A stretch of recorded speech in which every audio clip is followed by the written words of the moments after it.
राम राम मंडळी, तुमचं नवीन ब्लॉगमध्ये स्वागत आहे. जसं की आज आपण निघालेलो एपीएसला. आता तुम्ही माणसाला एपीएस म्हणजे काय तर तुम्हाला पुढे गेल्यावर सांगतोच. तर पहिलं आपण तिकीट काढून घेतलं, कारण सगळ्यांना पास काढून घेतलं. तिकीट काय परवडत नाही आता, आणि पास पण परवडत नाही, पण ठीक आहे, पास तिथल्या त्यात परवडतो आता. मग झालता पाऊस चालूच. हे काय 2-3 दिवस झालं रिटर्नच येतोय गडे, थांबनाच झाला आहे, दिवसभर चालूच राहतोय. त्यात आपलं काय 2 दिवस झालं ब्लॉग काय आलं नव्हतं, कारण की आपली तब्येत जरा ठीक नव्हती.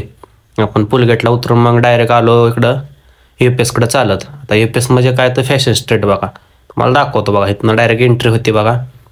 इथं आहे सगळं आपल्या मुलांचा स्वस्तातला बाजार, कारण बॅचलरवाल्यांना सगळ्यात भारी ठिकाण म्हणजे एपीएस. स्वस्तात मस्त एकदम परवडेबल, विषयच खोल असतो इथं. मग कार्यकर्त्यांना जरा खरेदी बिरेदी चाललेलीच. इथं काय कार्यकर्त्याला पॅन्ट काय पसंत नाही पडली, मग आलो पुढं निघून. पुढं मग कार्यकर्ता म्हणला आपल्याला शर्ट घ्यायचा ते जरा.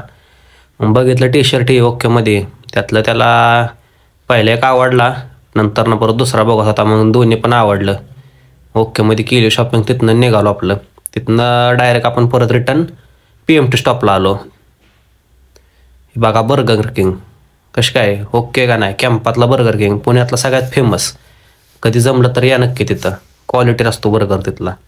डायरेक्ट आपण स्वारगेटची PMT पकडून गेलो डायरेक्ट स्वारगेटला. तिथनं आपल्याला जायचं होतं आता दगडूशेठला, गणपती दर्शन घ्यायचं होतं आपल्याला. कार्यकर्त्यांना सगळ्या म्हटलं तर जाऊ डायरेक्ट तिकडंच. मग डायरेक्ट आपण मेट्रोतनं जावं म्हटलं, कारण की काय काय कार्यकर्ता आपलं मेट्रोतनं बसलं नव्हतं. म्हणलं चला आज मेट्रोनं फिरू म्हणलं आपण. ओकेमध्ये मेट्रोचं तिकीट काढलं ना गेलो डायरेक्ट मेट्रोला. त्यात आपली आलतीस, मग डायरेक्ट जाऊन बसलो मेट्रोत. मग कशी काय कार्यकर्ता ओकेमध्ये बसल्यात का नाही. हां, तिथनं मग डायरेक्ट निघालो बाहेर आपण. डायरेक्ट मंडईत, स्वारगेट ते डायरेक्ट मंडई 2 मिनिटाचं अंतर, विषयच खोल. तिथनं डायरेक्ट आपण आलो दगडूशेठच्या तिथं. गणपतीचं डायरेक्ट दर्शनही घेतलं आपल्या. फायनली परत रुपेश शेटला म्हणलं आज खरेदी करायची ते. परत गेलो तिथनं मग दुसऱ्या दुकानातनी. तिथं जरा कार्यकर्त्याला काय शर्ट काय पसंत नाही पडलं, मग वाघानं पॅन्ट घेतली तिथं जरा. पॅन्ट पैसे दिले आणि घेतली पॅकिंग करून. चला म्हटलं आता दुसरं जाऊ फिरायला व्हायचं. तिथनं डायरेक्ट गेलो आपण लाल महालात. लाल महाल म्हणजे आता बऱ्याच जणांना माहिती पण असेल आणि बऱ्याच जणांना माहिती पण नसेल. लाल महाल म्हणजे तर शाहिस्तेखानाची बोट आपल्या छत्रपती शिवाजी महाराजांना बघा तोडली होती, तो आहे लाल महाल. कसं आहे एकदम हुबेहूब आहे असं अजून ठेवलंय का नाही रचना, ऐतिहासिक. तिथनं आपण डायरेक्ट आलो शनिवार वाड्यात. हे शनिवार वाडा बघा कसं काय खतरनाक का नाही. त्यात आज गर्दी पण होती बऱ्यापैकी सुट्टी असल्यामुळं. मग आपण पण जरा बाहेरनं दर्शन घेतलं. त्यात पहिल्यांदाच बघायचं या चिमण्या. एवढा यांचा चिवचिवाट चालला होता नुसता. फर्स्ट टाइमच मला इथं दिसल्या असतील एवढ्या, का ह्याच्या अगोदर कधी दिसल्या नव्हत्या. आता बऱ्याच वेळा येऊन गेलतो पण, त्यामुळे म्हटलं जरासं घ्यावं टेकमध्ये आणला. पण तो कार्यकर्ता बघा पुढचा तुम्हाला दिसतोय का खिशात मोबाईलवरच्या, ते कार्यकर्त्यांना सगळा दाखवत होता की माझं असं आहे तसं आहे.